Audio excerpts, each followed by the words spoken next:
Boom. There we go. All right. Well, thank you, Jay and Norm, and thank you all for joining us for this exciting evening. So like the agenda slide says, we're going to start off by introducing Daymaker.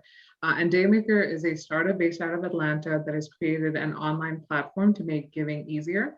As they put it, Daymaker is a compassion platform that allows users to give back to children in local communities with the belief that giving is the vehicle for individual and collective well-being. So the platform, and hopefully we'll get a chance to share on the screen what the platform looks like. It displays children's wish lists and stories. And so if you are a user accessing Daymaker, you can take a look at each child's story and be able to give back and buy gifts for those children that really resonate with you, or children that you just believe that you want to give back and support during this holiday season. So Daymaker is currently running a Making Spirits Bright holiday campaign, and they've actually created very generously a Georgia Tech Business Network page. So we've posted it in the chat box. So if you click the chat box at the bottom of your screen, you should be able to access the Georgia Tech Business Network page. And really, it's to encourage all of us to give back and really help each of these children reach their potential. And Daymaker has a goal of giving to 6,500 kids this holiday season. So every gift counts. This is a free event, so we ask you that in lieu of a ticket, that you consider giving to a kid and help them reach their potential today. And today we are very luckily joined by the CEO of Daymaker, Brent Macon. Prior to leading Daymaker, Brent had a career in McKinsey & Company and Uber.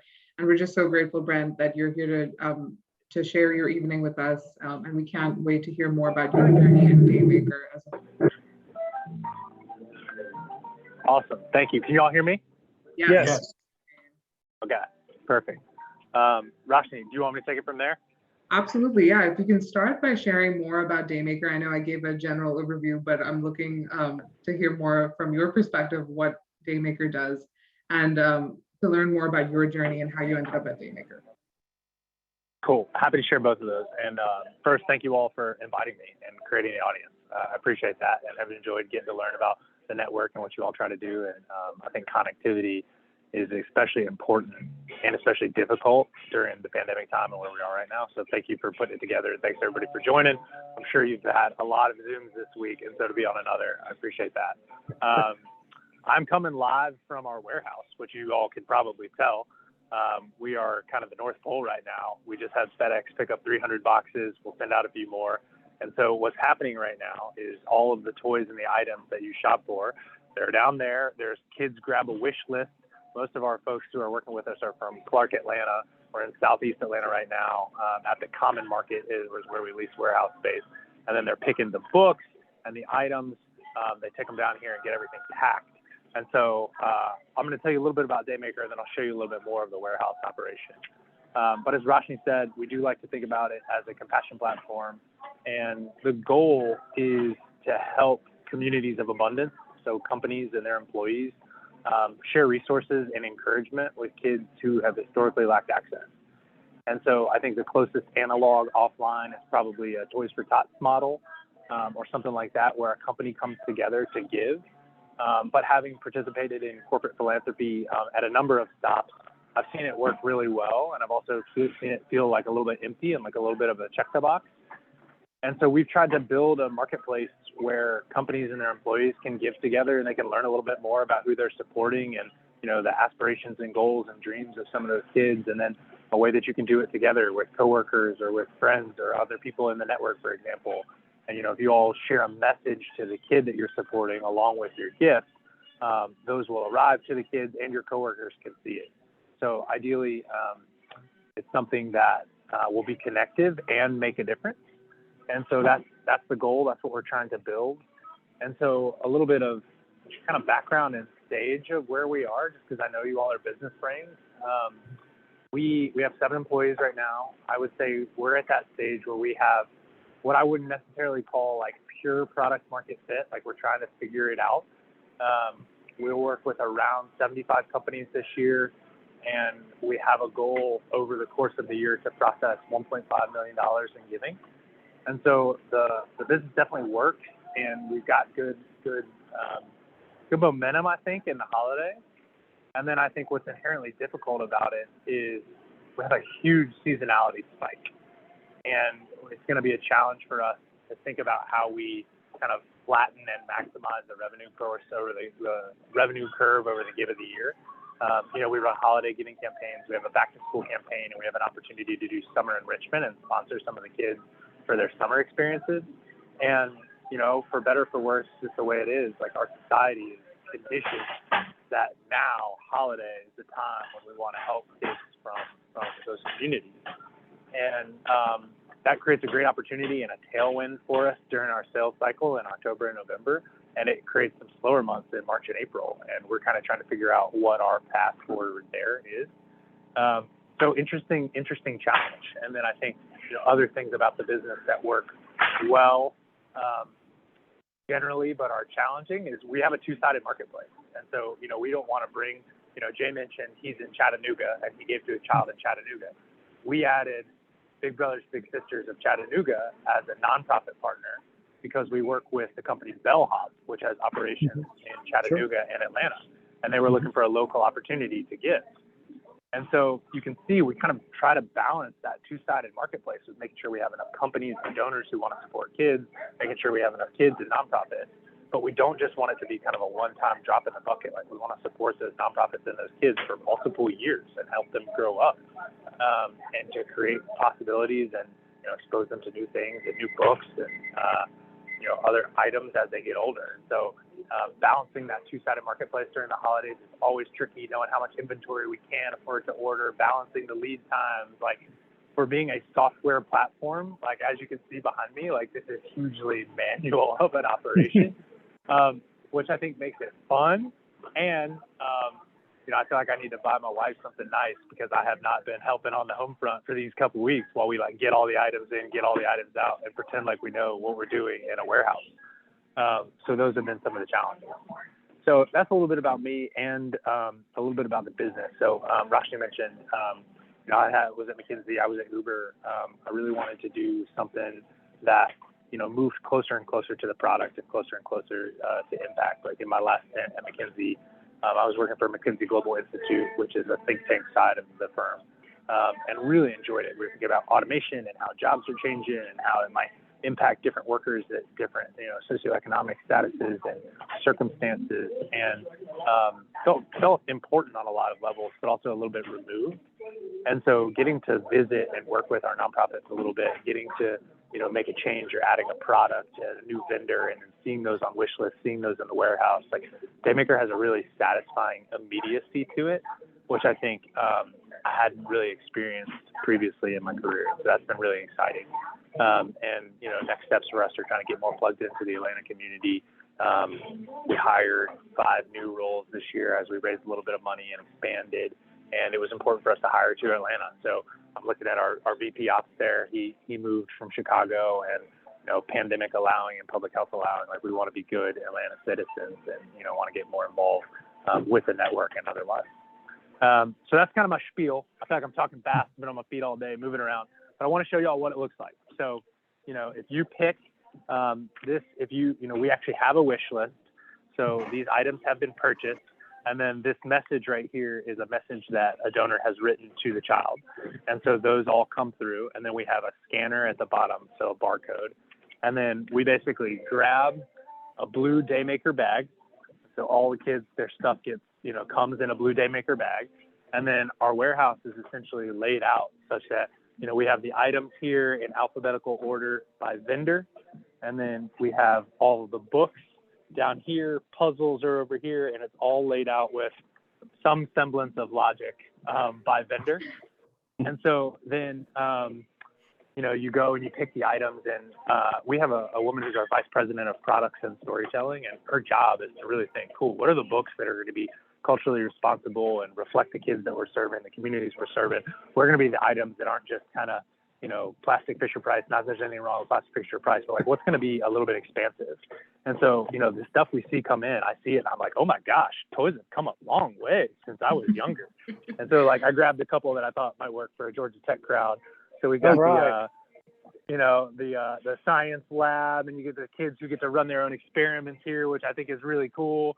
And then one that we added this year that I'm excited about, I'm just grabbing some of these off the racks here as I see them. This is called Dipsticks Family Fun, and they're called Talking Sticks by a company called Talking Tables. And so basically it looks like a game you might play with pickup sticks, only each one has a conversation starter for families. And so it's designed to get a family around the table and talking. And they're one that's like a grown-up versus kids type of a deal. And so just love that it's not just the kids that we're supporting if this goes well, but it's a family and intergenerational, and they're playing with people around them. So I think that's exciting. My wife is calling me, so let me figure out how to decline this. Y'all can still hear. I don't think I told her I was doing this. We can hear let me. Okay, good. And then let me get back to Zoom. Now you can see me too, right? Yes. Okay, perfect. And then one other thing I'm really excited about for this campaign. In the past, we had supported kids 0 to 14, and a lot of our nonprofits had been asking if we could go up to 18, because when you think about the holidays and you think about support, I feel like the canonical kid that pops into your mind is maybe age 8, age 10. They have toys, and that's kind of who we want to buy for. And our nonprofits said, it's the 16-year-olds who need a lot of things, and they end up not getting help. And a lot of times it doesn't feel as good to buy an Old Navy gift card or a gas card or something that they need. And so we wanted to figure out how we could take our unique blend of product-based giving and still do it for an older audience. And I think we've done a pretty good job. And one of the things we're excited about is Kendra Scott. I don't know if you could tell this from here, but Kendra Scott is one of our company partners. And so they're on Daymaker.com/Kendra Scott, and their employees are giving. And then we also worked out a product agreement with them. And so we have a bunch of different Kendra Scott jewelry and some other items that are relevant for some of the folks who are a little bit older who we're supporting. And so I think it's just exciting to be able to, each campaign and each season, take another step forward, do a little bit more, try to provide items that are going to, make a kid light up and that they wouldn't necessarily get otherwise. And like we said, make a day and make spirits brighter is kind of the theme of the campaign. So that's what we're trying to do. And thank you all for helping enable us. That's kind of my spiel. I'm happy to take any questions. Thank you all I hope I didn't make you dizzy. No, not at all. So I just wanted to clarify one thing. Does Daymaker select the products that are ultimately matched or gifted to each kid, or do the kids have a say in what they want? Yeah, so we solicit nonprofits and kids to share their interests. Okay. And we have a matrix of 35 different interests that are relevant for different kids of different ages. And then from there, we curate items that are interest and age relevant. So there's an element of surprise there that comes along with that. And so a child might tell us, I'm into puzzles, board games, and action figures. And then they don't know that it's going to be the Marvel Avengers Iron Man that comes in their wish list. Mm-hmm. And so a little bit of both is the answer. And what that allows us to do and how that, supports our model is, we're effectively a store. So we buy items wholesale from the manufacturers. And so instead of Dick's Sporting Goods or Amazon making money off of your donation, effectively Daymaker does. And so, you're making a tax-deductible in-kind donation of the Kendra Scott bracelet. And then because we bought 3,000 of these from Kendra Scott, they gave us kind of a wholesale discount. And so I think what I like a lot about that is if we do it right, it really aligns our incentives. Like if we gave nonprofits low quality items, like they would do one campaign and they wouldn't want to come back. And if donors felt like the items weren't good, like they wouldn't want to keep going. But when it works right, they're like, oh my gosh, stuff is such high quality, hardback books, like things that we would have gotten otherwise. And it tends to work out very well. Right. Yeah, that's fascinating. And I completely hear your point about providing high quality products to kids, and incentivizing them to come back and run campaigns with you. Now, how have you all been affected by the whole supply chain nightmare that is the world today?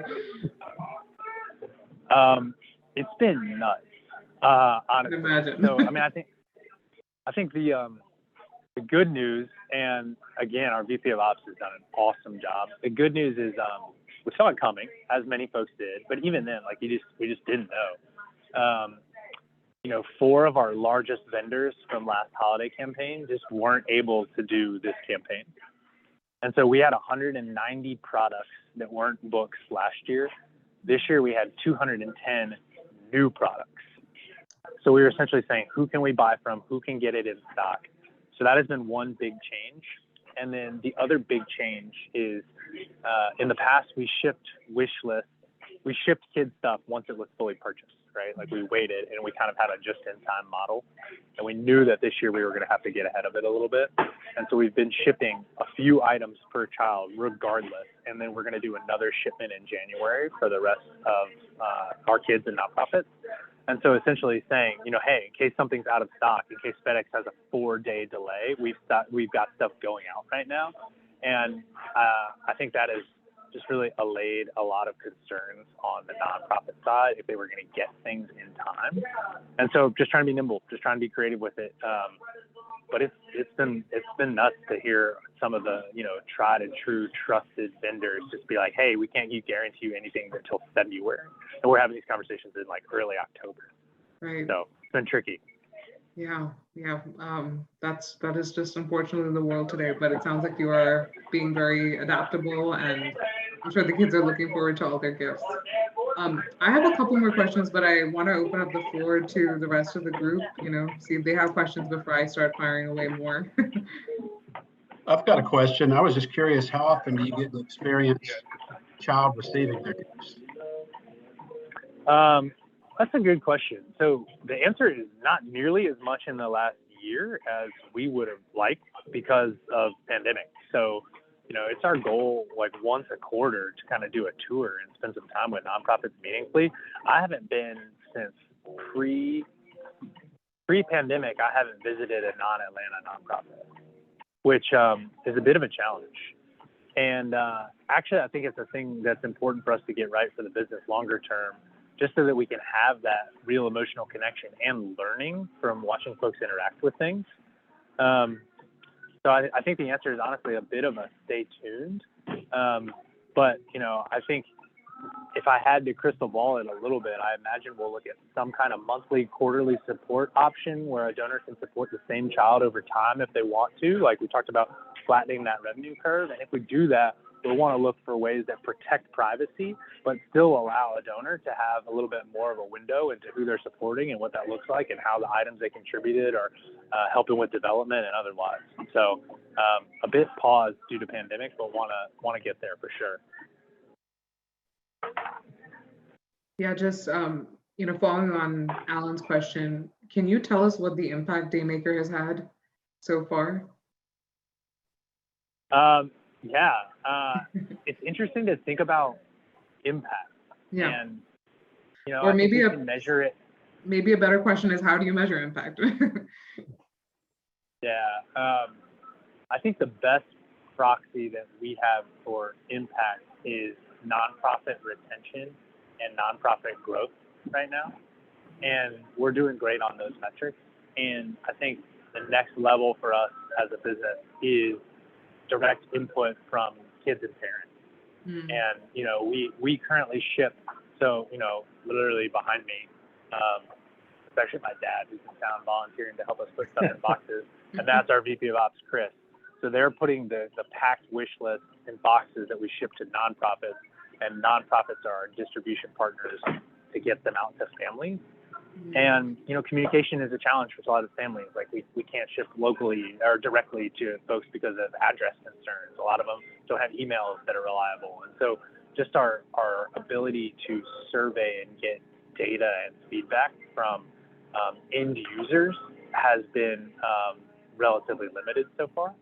So I think for now, we think about it as nonprofits saying, hey, we love this stuff. Please keep it coming. What else can you do?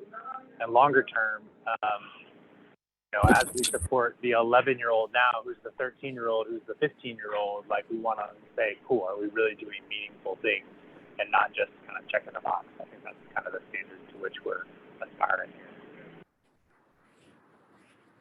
Got it. Excellent. And what is your vision for Daymaker going forward as we're wrapping up 2021 and approaching 2022? Yeah, it's a really good question. I laughing because we have a mantra right now. We keep saying focus, finish, and then dream. And so we've been resisting the temptation to be like, cool, what are the 71 things that we know we want to change and that we could go do in the future? Yeah. I kind of think there are like two routes that we'll figure out for the business. One of them is anchored on a little bit more of kind of investment products for kids, different ways that donors can support the same kid over time, moving, I guess, in concert to physical products, but with kind of a more consistent support mechanism. And then the other is, if we're going to continue to grow at this pace, we're going to have to figure out like a consistent warehousing e-commerce mechanism. And we've got a lot of really good vendor relationships. So we have a question is, can our brand be strong enough that we could launch a store and call it almost like a Daymaker book and play store? Yeah. That then, could have a percentage of every transaction, fund the nonprofits, fund the kids, and might be able to better help us handle the seasonality if we double again, like we did from last year, this year, if we double again next year, like it's just going to be too big for our team to do in a warehouse locally with Park Atlanta kids helping us. So those are, I think, the two things, some combination of that we will try to work through. But the vision is to figure out how to, allow communities of abundance and folks who want to support and make a difference to do it in a way that is both meaningful and that they have visibility into and feel connected to. Because when you do get to spend time at a nonprofit and you do go and you're like, oh my gosh, these kids that we're hanging out with are every bit as filled with possibility and potential as my kids or anyone in my family, and like the structural barriers that make them feel like they're worlds away from my own daughter, like that it breaks down. Like it doesn't hold. And so how can we play some small part in just being a little bit more connected? I think that's the goal and the vision. Absolutely. Well, that's really exciting, and I'm sure all of us here can't wait to see how much Daymaker grows over the next year, and we'll continue supporting you. Perfect. Well, thank you all. And this happened because we worked with ATDC, and then Jay reached out, and the Daymaker story is just a little bit serendipitous at every step of the way. And so if there's things that we can do for you all or anyone in your network or anyone listening on this call, please let me know. We're happy to help. Thank you all, and I appreciate the time. Yeah, Brent, and thank you so much for creating the page for us. Like we said, this event's over, it's not over. So based on what you're telling us here now, we're going to spread the word and get more people shopping in the Daymaker/GTBN site. So thank you for raising the spirits of all those children. And now to talk about other kinds of spirits, Alan, make sure we keep on time here.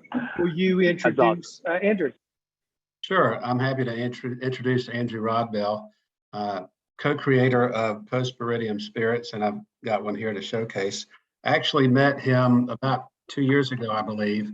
I had read about his product, and I believe I had a mutual connection, and so I basically emailed through the website, and he invited me to come tour the facility, which is not too far from Georgia Tech.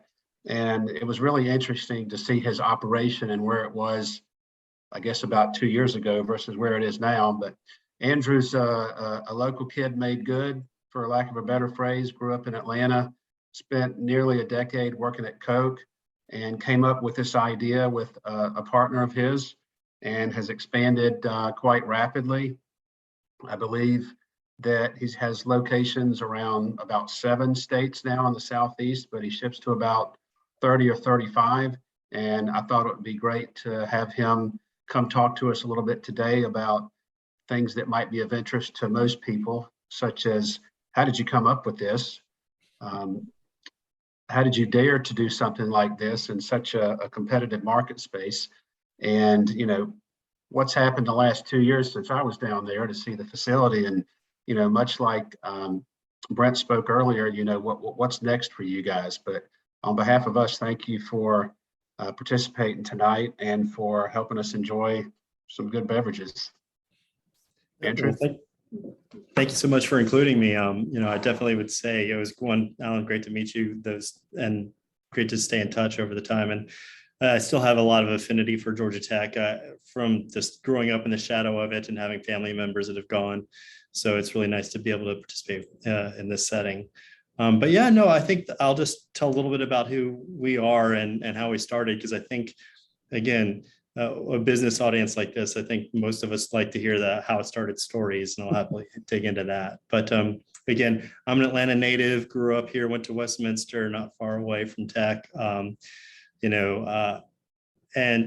overall, I came back to Atlanta after spending my 20s in other cities around the world, because Atlanta's home and I love it. And the network here is fantastic. And yeah, I did spend some time at Coca-Cola, which was great because I got to learn, and work with an amazing organization with amazing people. But I also selfishly always had this entrepreneurial, itch I wanted to have. And I got to learn some really critical lessons on someone else's dime. So, that's always a good way to have done this. So a business partner approached me. He's a close friend, old friend, and he had an idea about liquor. And I was like, wow, I've been working in penny margin industry my whole life. I'd love to think about, liquor and something a little bit different. And frankly, we batted around a few ideas, and we were at a concert together, and we were like, I'd really like a Mai Tai. And there was no way to have it. And it was a yacht rock concert. So it's like, that's the perfect setting for, a tropical drink. And frankly, we just created a conversation about, well, can we do this and can we do it right? And, being from Coca-Cola, I, of course, didn't take anything lightly and looked at a bunch of consumer data and looked at the way people behave and looked at trends and, but again, I think the bottom line here is if you make something authentic in a category that needs authenticity, you're going to stand out. And then everything we did had a lot of intentionality as we built this business. And the end result is, yeah, look, we created a cocktail in a small can, and it's right sized and high proof and real ingredients, and it seems effortless. But I can tell you, as with any entrepreneurial venture, it's never effortless. We worked really hard. One, to find the right cocktails that were recognizable, find the right ingredients that were the same thing that your bartender would use. Worked with mixologists, worked with packaging engineers, worked with food scientists. Really kind of make sure we were building this company in the right way. Again, we were talking a little bit before the call, and again, why do I use this little small can? And I think I'll be happy to tell that story, and it kind of leads to a lot of business conversations. One, it's the right size. So if you're at a bar and you get an old fashioned, it's 3.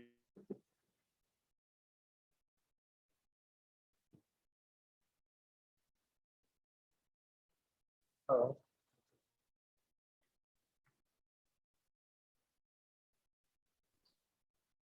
Do we lose Andrew? yeah, it's Andrew, you're freezing up.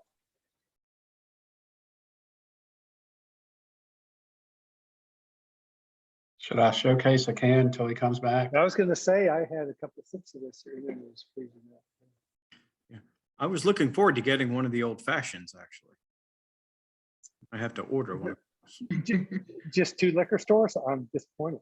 If you really wanted one, you could have gone to, there's more than 2 liquor stores. Yeah, I was about to say, this is Atlanta. We have one on every corner, so. Right next to a Waffle House. Right by the Waffle House. You're right, Alan. Yeah. So let me see if Andrew is still There he is. There. Uh-oh, again, freezing. I see him. He's just on mute. Oh, am I back? You're back. Yes. Yes.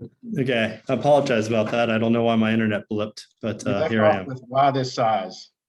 Oh, why the size? It's the right size. It's why the can, because it's the right way to protect the quality ingredients that we have. And it's also because it's different. Frankly, one of the things that any consumer products person will learn is, if you're not different, it's going to be really hard to stand out. And not just with consumers, but with all your retailers and all your wholesaling partners. You want to have a good story there. I learned a couple other lessons at Coca-Cola, which applied to what I do here. Like one is to pilot. So when Alan came by, he saw our canning line we developed, and we didn't know people would buy case 1. So we didn't want to go too crazy in terms of getting too big of a canning line. But we wanted it to be big enough to kind of fulfill a few markets and really understand how it would do. And we had real good success in Georgia. We've now duplicated that success in South Carolina and Tennessee. And since then, we've launched into Maryland and DC and Connecticut, and now we're launching in Texas.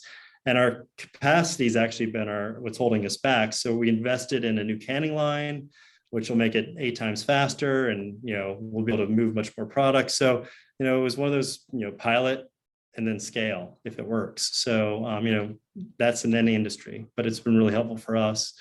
Another lesson from Coca-Cola, which I applied here, was getting back to the point of difference. Like, one of the things I learned at Coke is taste is king, right? And if it doesn't taste good, no one's ever going to buy it twice. So, one of the things that I define as taste is right proportion, right ingredients, and most importantly, right size. And if you can do those 3 things together and create an experience around the drinks, that'll be great. So, I mean, overall, it's been really interesting and fun to be in a different segment of the consumer packaged goods world. One that's highly regulated. Yes, it's challenging, but in a lot of ways, it's been kind of keeping the job more interesting than I ever intended it to be.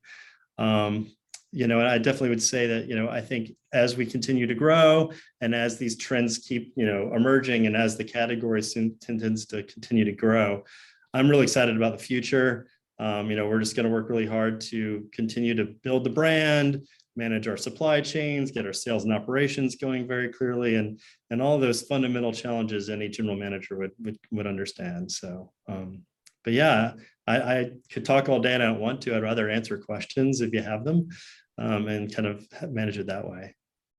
I'm curious to know, Brent's business seems to be pretty cyclical, right, around the holiday time. How about yours? I mean, we know that people drink often, right? Yeah. Have you found yours to be cyclical at all?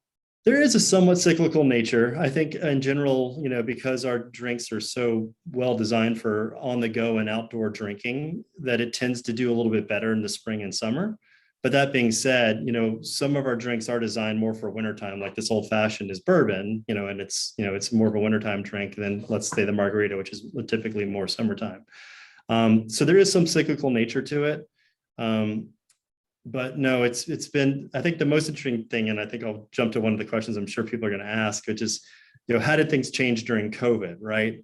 Because I think what happened then was, people learned to drink at home. And that was really good for us because we're designed for that. And also we really, net, it was a positive. We certainly lost some business. That was, our music venues and things like that we enjoy being in. But, we really enjoyed having, helping people just effortlessly, conveniently, have something a little bit more elevated than a beer while they're at home. And, we've created some good connections there and want to kind of continue to do that.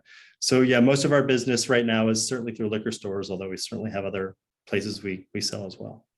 Yeah, I think one of the things that you and I traded some notes about recently, you could comment about, your supply chain issues and what they may be, because I believe that when I was down at the tour, if I recall, some things came from out of this country. And I'm also curious if you could tell people about shelf life. Yeah, no, that's a great question. So first, the supply chain, like we've been really lucky, for good or for bad, our cans do come from overseas because this can size is not common in the US. It's not made by Ball or any major manufacturer here.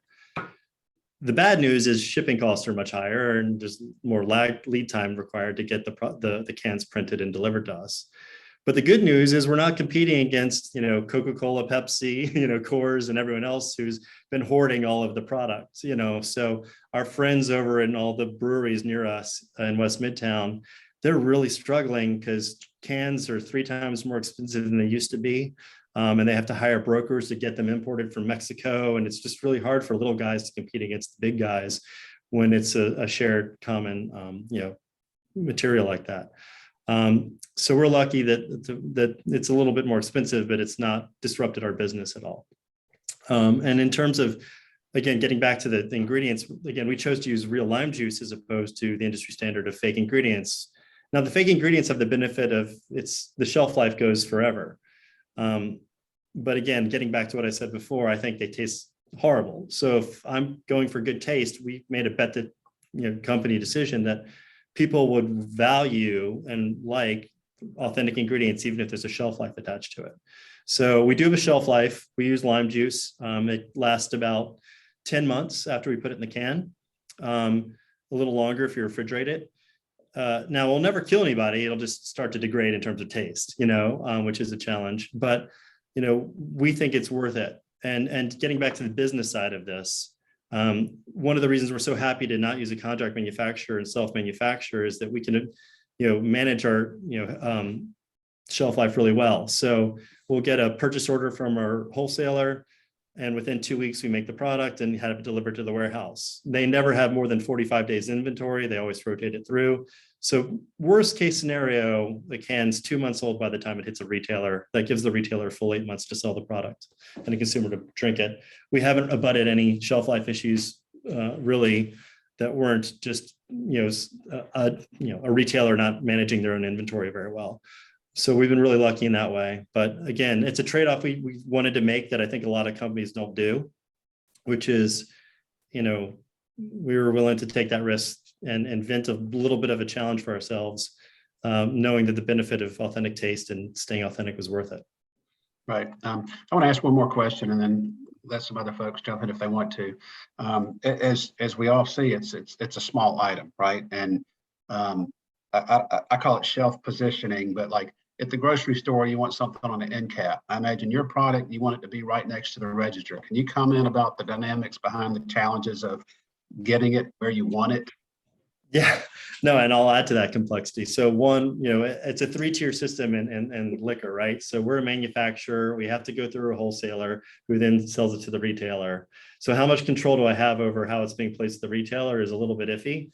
But that being said, this was by design. We wanted to create an impulse buy. You walk into a liquor store to buy a bottle of Tito's or a bottle of wine, and you see this impulse buy item right there at the checkout, and it's a $4 margarita made with real lime juice. And you ask the clerk, is this any good? And they say, oh, it's delicious. It tastes like it should.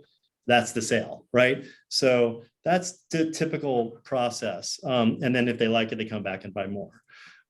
Yes, getting counter space is very competitive. We have to give enough margin to the retailer so they'll be motivated to do it. But most importantly, it better sell and it better pull through. Otherwise, they'll take you off there. So good news is it's been successful so far. But we're also listening to retailers, and retailers are saying, your average ticket's 3.7 or 4.2 cans, per purchase. You should create a 4-pack. Well, we're finally doing that. And I think that's going to allow us to be in multiple points in the store, allow us to have end-aisle displays and some things now that we're building a reputation and building a consumer base.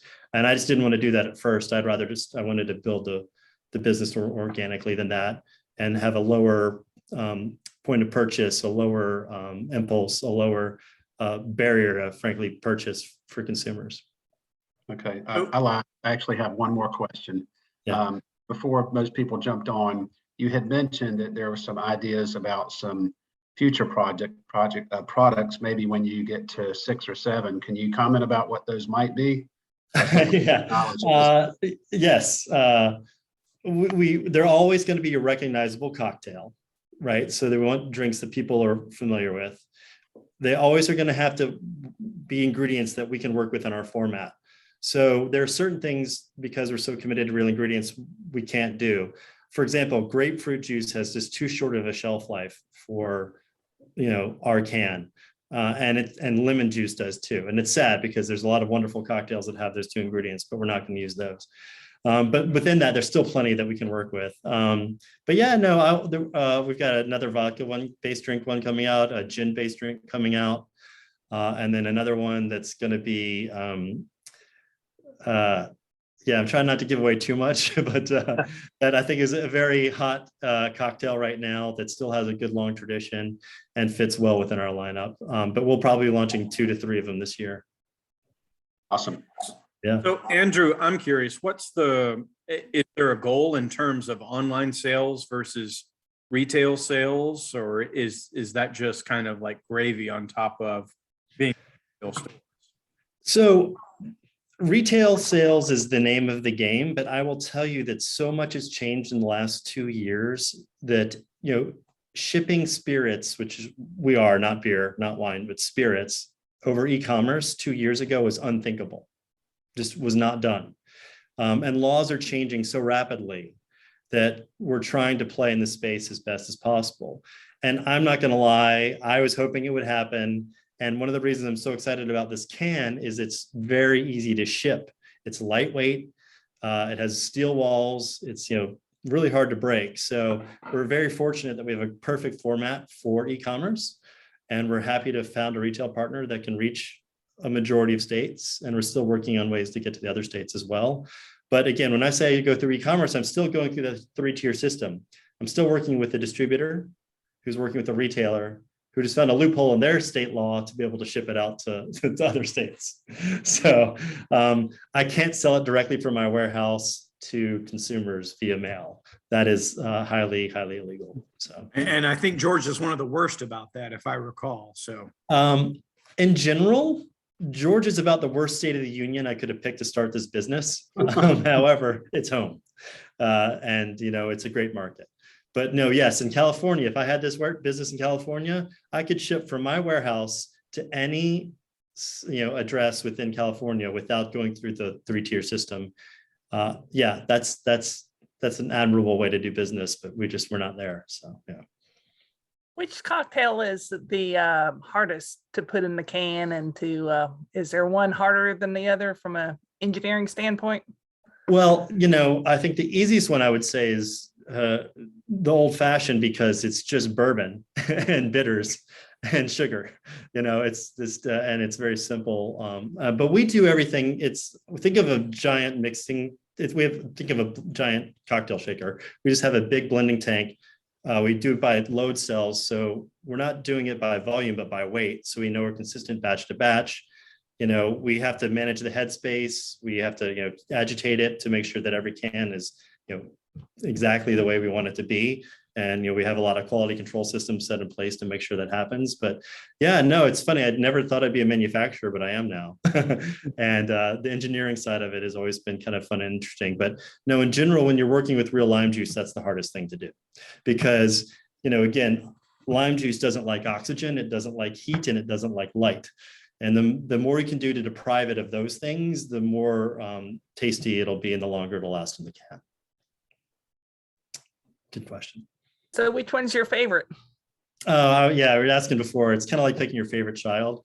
But I do tend to go to the Mai Tai the most. It's just a drink that, you don't have all the ingredients lying around your house very often. And I thought we did the Trader Vic formulation, and it came really close to that. So, there you go. Excellent. So that's my personal favorite. Also is kind of the inspiration for the company. But that being said, my wife is the old fashioned fan for sure. And, the gimlet is the one that we get a lot of really love for as well. So it's good. Outside of COVID, what's been the biggest surprise since you launched? How radically different every state is. So Coca-Cola, you put it on the big red truck, distribution systems are not that different across, regions and states, but every state is radically different in terms of regulations, in terms of taxing, in terms of, even just getting your licensing to be an out-of-state, seller. So it's been a little bit of a learning curve in that sense. But, again, talking about my old employer, when they started to work with liquor, which one blew my mind because it's just a totally different game. They're doing Topo Chico hard seltzer now. At least they were smart enough to find a partner like Coors to work with, because they needed to learn really quickly how to distribute this product, in a system that they're not used to, with laws they're not used to, and state regulations they're not used to. So that was smart of Coke. Do you have any plans to expand internationally or start shipping globally? It's kind of funny. We got featured recently on this, I guess, a YouTube channel called How to Drink, and he's apparently got 2.5 million followers. I guess within the industry, he's got some followers. And all of a sudden, I was getting emails from Australia and France and Taiwan and all these people asking for our drinks, which is flattering and wonderful. Long-term potentially, but we still have a lot of room to grow here in the US first. My biggest concern, though, would also be just, again, we talked about that supply chain. How quickly can I get it to them, and how quickly can I get it to the consumer? If we have like an old fashioned, I could sell anywhere, but I would be a little nervous putting our lime drinks, on a boat, it just would lose a lot of time, so we're a little bit limited in that. I guess the best solution is we get so big that we can have local places produce it everywhere. So Right. yeah. Well, I wanted to say that you have me sold on real ingredients.